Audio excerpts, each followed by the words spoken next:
ఓం నమ శివాయ. శ్రీశైల మల్లికార్జున మేడారం సమ్మక్క సారక్క చిలుకూరు బాలాజీ స్వామి. ఓం నమ శివాయ. నా పేరు రామ్ శాస్త్రి. చిలుక జోష్యం అంటే ఆ కాలములో ఉంది, ఇప్పుడు గుడుక ఉంది, ఇక ముందు గుడుక నడుస్తుంది. చిలుక జోష్యం అంటే నిజముందండి, నమ్మండి, వినండి. 12 రాశుల మీద ఏ రాశి మీద గురుబలం ఎంత ఉంది, ఏ రాశి మీద శని బలం ఎంత ఉంది, మంచి ఎంత చెడు ఎంత చెప్తా వినండి. ఫిబ్రవరి నెల 16 తారీఖు 22 తారీఖు వరకు ఈ 8 రోజుల లోపల గురుబలం ఎట్లా, శనిబలం ఎట్లా, లాభం ఎంత, లుక్సాన్ ఎంత అంతా చెప్తా వినండి. చిలకమ్మ, వృశ్చిక రాశి వాళ్ళ శాస్త్రము, వృశ్చిక రాశి వాళ్ళ భవిష్యవాణి, వృశ్చిక రాశి వాళ్ళ గణితవాణి. చిలకమ్మ తే.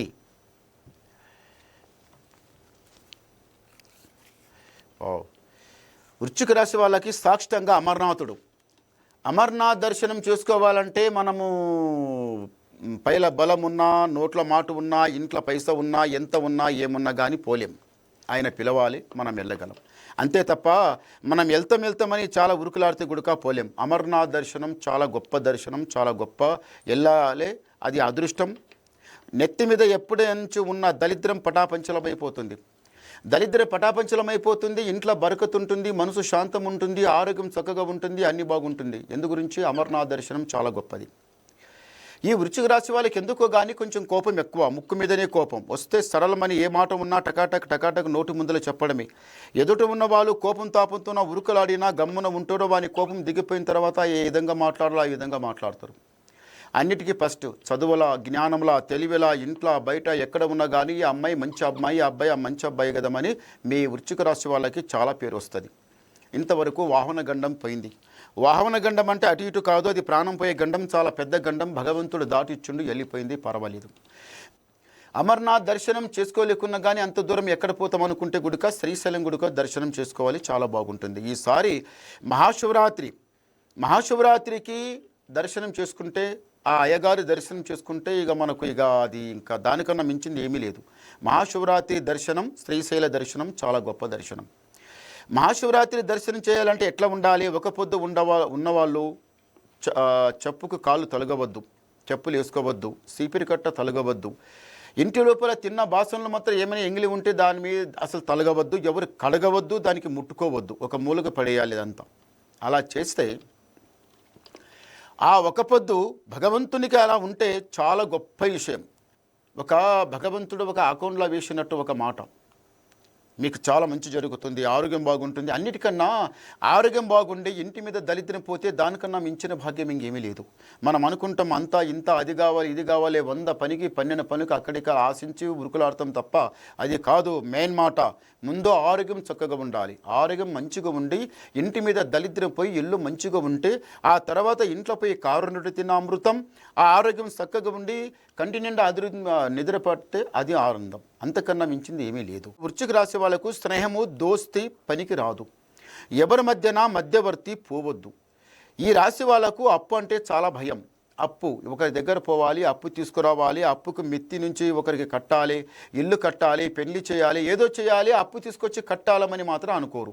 ఇంట్లో ఉంటే చేద్దాం, లేకపోతే గమ్మున ఉందాం, అంతే తప్ప అప్పు ముప్పు లేపరికి గొంతు మీద కత్తి పెట్టినట్టు పెడుతుంది. అప్పు కంటికి నిద్ర పట్టదు, మనసు శాంతం ఉండదు, ఏది చేసినా అస్సలు బాగుండదు. ఆ అప్పు వద్దంటారు. అప్పు వద్దంటే పనులు ఎట్లయితాయి? ఇల్లు కట్టాలన్నా, పెళ్లి చేయాలన్నా, ఏదో కొనాలన్నా, ఏది చేయాలన్నా కానీ ఇంత కావాలి ఇప్పుడు ఈ పైసా. కానీ ఇప్పుడు మనసు ఏమనుకుంటుందంటే అప్పుని ఇల్లు కట్టుకుంటుంటే బాగుండే, అప్పుని ఒక పెద్ద భూమి కొట్టుంటే బాగుండే, అప్పుని ప్లాడుకుంటుంటే బాగుండే, అప్పుడు కొంటుంటే బాగుండే కదా. మరి ఇప్పుడు ఆ మాట ఆలోచించి బాధపడడం తప్పు. ఎట్లా తప్పు అంటే, ప్రాప్తిలో ఒకరి రాసి ఉంటాడు భగవంతుడు. నీ ప్రాప్తిలో గింతే ఉందిరా, అన్నం గిదే ఉందిరా అంటాడు. ఒకరికి ఎన్నో ఎకరాలు ఇస్తాడు, ఒకరికి కొందరు ఎకరాలు కొన్ని ఇస్తాడు, ఇంకొకరికి ఏమీ ఇయ్యాడు. ఒకరి కొన్ని ఎకరాలు ఎవరెళ్ళి తీసుకొని బట్టకి పనిచేస్తారు. అలా ఎందుకు చేస్తారు? ప్రాప్తిలో లేదు, ఉన్నవాడు చెయ్యడు, లేనివాడు ఆ భూమికి ఊక తిప్పలు పడుతూనే ఉంటాడు, వ్యవసాయం పని చేస్తూనే ఉంటాడు. అట్లా ప్రాప్తిలా ఏది ఉండదు. ధనము, దీర్ఘము, ఆస్తి, అంతస్తు అది మనము ప్రాప్తి లోపల ఆ భగవంతుడు రాసి పెట్టాలి. అప్పుని కొనింటే బాగుండే కదా, మా అయ్య కుంటుంటే బాగుండే కదా, మా తాత కొని పెట్టుంటే బాగుండే కదా అని అదంతా అనుకోవద్దు. అది కరెక్ట్ కాదు. మన రాతలా ప్రాప్తిలా కొంత రాసి ఉంటుంది, అంతవరకే కరెక్ట్.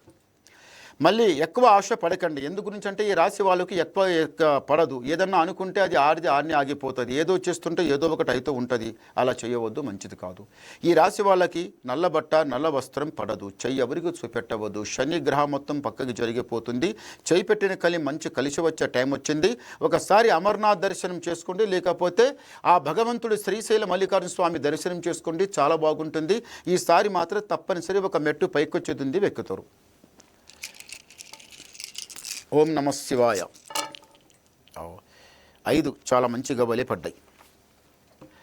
ఈ వృశ్చిక రాశి వాళ్ళకి ఆదాయం 2, వ్యాయం 14, రాజపూజ ఫలము 5, అవమానం 2. అంటే గురుగుడుక రెండిట్లో ఉన్నాడు, శని గుడుక రెండిట్లో ఉన్నాడు. 2 సరిగా తరాజులో తూగినట్టే ఉన్నాయి.